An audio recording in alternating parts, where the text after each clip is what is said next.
Welcome to our channel लक्ष्य तेरे सामने। आज mock test number 4 TR and junior accountant के लिए सीरीज स्टार्ट की थी। उसका पार्ट नंबर 4 है। और यह है कि इसमें बेसिक अकाउंटिंग के वे पार्ट है, जैसे प्रविष्टियाँ हो गई, खातों की खतौनी हो गई, या फिर डेबिट या क्रेडिट, नाम या जमा किस पक्ष में जाएगा, कौन कौन से रेखांकन के आधार हैं, इनके बारे में हम डिस्क्रिप्शन में देखेंगे। क्वेश्चन आइए तो शुरू करते हैं। क्वेश्चन नंबर फर्स्ट, लेखांकन के आधार हैं।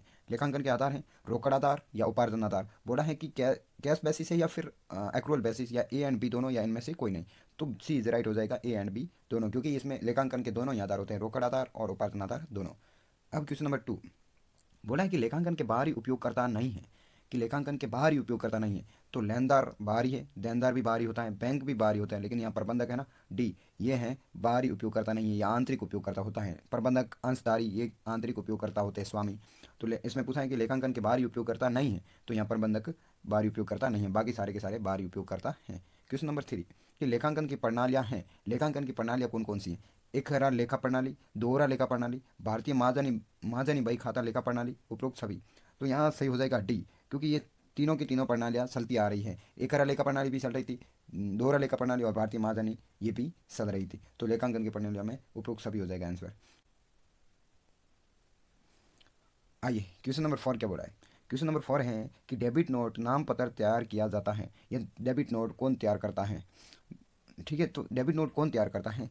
क्रेता द्वारा डेबिट नोट तैयार किया जाता है। किस केस में किया जाता है? तो देखिए, क्रेता क्रेता द्वारा विक्रेता को विक्रेता को माल की वापसी, यानी कि क्रय वापसी करते समय जो नोट तैयार किया जाता है उसे हम डेबिट नोट या नाम पत्र कहते हैं। तो क्रय वापसी के समय क्रेता द्वारा तैयार किया जाता है। किसके द्वारा? क्रेता द्वारा। किस समय? क्रय वापसी द्वारा। और दिया कैसे जाता है? विक्रेता को दिया जाता है, तो उसे डेबिट नोट कहते हैं। तो डेबिट नोट कौन तैयार करता है? इसका option A is right answer, क्रेता द्वारा। अगला question, next question number 5। Question number 5 क्या बोला है, आइए देखते हैं।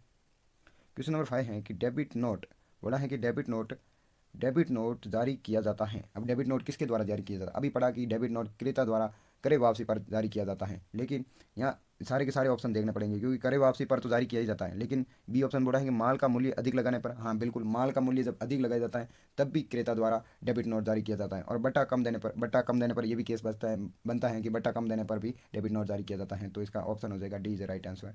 डी इज राइट आंसर, इन तीनों कंडीशन होने पर डेबिट नोट जारी किया जाता है। नेक्स्ट क्वेश्चन नंबर 6, प्रमाणक किन परिस्थितियों में बनाया जाता है? प्रमाणक वाउचर का बोर्ड है कि वाउचर किन परिस्थितियों में, किन कंडीशन में वाउचर तैयार किया जाता है। ठीक है, जब रोकड़ की प्राप्ति या भुगतान हो, नकद उधार बिक्री के समय, या नकद उधार क्रय के समय, या उपरोक्त सभी। अब प्रमाणक इन सारी की सारी कंडीशन में प्रमाणक तैयार किया जाता है, चाहे रोकड़ प्राप्त हो या रोकड़ का भुगतान हो, या नकद या उधार बिक्री हो, या नकद उधार क्रय हो, उन सारी की सारी कंडीशन में एक वाउचर तैयार किया जाता है। तो अपन इसका आंसर हो जाएगा D, D is right answer, क्योंकि प्रमाणक हर एक कंडीशन में तैयार किया जाता है। अब बनाया जाता है। अब क्वेश्चन नंबर 7, कि अदर्शी संपत्ति नहीं है, इनटेंजिबल एसेट नहीं है। इंटेंजिबल एसेट नहीं है, तो देखो, अदर्शी संपत्ति किसे कहते हैं? जैसे हम टच नहीं कर सकते हैं, जैसे इनविजिबल होती है, जो दिखाई नहीं देती, उन्हें अदर्शी संपत्ति कहते हैं। जैसे ख्याति एक अदर्शी संपत्ति है, पेटेंट भी अदर्शी संपत्ति है, कॉपीराइट भी एक अदर्शी संपत्ति है। तो प्लांट प्लांट को हम स्पर्श कर सकते हैं, प्लांट को हम देख सकते हैं, तो डी इज राइट आंसर हो जाएगा कि अदर्शी संपत्ति नहीं है। तो प्लांट अदर्शी संपत्ति नहीं है, बाकी सारी की सारी अदर्शी संपत्ति है। क्वेश्चन नंबर 8, कि उधार माल के विक्रय पर लिखा जाता है। उधार माल के विक्रय पर लिखा जाता है। अब माल क्या है? उधार बेच रहे हैं, उधार सेल कर रहे हैं, पर उस पर क्या लिखा जाता है? कि नकद मेमो, बीजक। नकद मेमो नकद की प्राप्ति एवं नकद का भुगतान के समय लिखा जाता है। बीजक, बीजक किसमें होता है? उधार माल के विक्रय पर बीजक लिखा जाता है। और रसीद उधार क्रय पर। और डेबिट नोट तो वो विक्रय वापसी पर क्रेता द्वारा जारी किया जाता है। लेकिन यहाँ बोला है कि उधार माल के विक्रय पर लिखा जाता है, तो उधार माल के विक्रय पर बीजक लिखा जाता है। क्या? बीजक। तो बी इज राइट आंसर हो जाएगा, बी। क्वेश्चन नंबर 9, आइए 9 क्वेश्चन नंबर देखते हैं। Next question number 9। Question number 9 बोल रहा है कि क्वेश्चन नंबर 9 बोल रहा है कि व्यवसाय द्वारा जिन व्यक्तियों को उधार माल बेचा जाता है वे व्यक्ति कहलाते हैं। व्यवसाय द्वारा जिन व्यक्तियों को उधार माल बेचा जाता है वे व्यक्ति कहलाते हैं। अब उधार माल बेचा जाता है तो वो क्या होंगे? व्यवसाय के लिए लेनदार होंगे, देनदार होंगे, या प्राप्य बिल, या देय बिल। तो अपन क्या कहेंगे कि व्यक्ति को उधार माल बेचा तो उनके द्वारा अपन को कैश मिलेगा, तो वो व्यवसाय के लिए देनदार होंगे। क्या होंगे? देनदार, डेटर, जिसे अपन ग्राहक बोलते हैं, ग्राहक या कस्टमर या कंज्यूमर, जो भी बोले, डेटर, देनदार इज राइट आंसर हो जाएगा। यहाँ पर B is right answer. Question number 10, कि व्यापारी द्वारा किसी ग्राहक से राशि प्राप्त करने पर ग्राहकों को जो प्रमाण हेतु प्रलेख दिया जाता है वो कहलाता है। व्यवसायी द्वारा किसी ग्राहक से प्राप्त राशि, अब क्या बोला है कि राशि प्राप्त हो रही ग्राहक से को प्रमाण हेतु प्रलेख दिया जाता है, उसे रसीद कहते हैं। रसीद काट के देते हैं तो उसे रसीद कहते हैं। अगर पेमेंट प्राप्त हो गए उसको एक रिसिप्ट दी जाती है तो उसे रसीद कहते हैं। क्वेश्चन नंबर 11, कि व्यापारी द्वारा निजी प्रयोग हेतु सामान खरीदा कहलाता है। अब निजी प्रयोग हेतु व्यापारी अपने व्यवसाय से पैसे निकाल के निजी प्रयोग हेतु सामान खरीदता है तो उसे वो क्या कहलाता है, वो आहरण कहलाता है।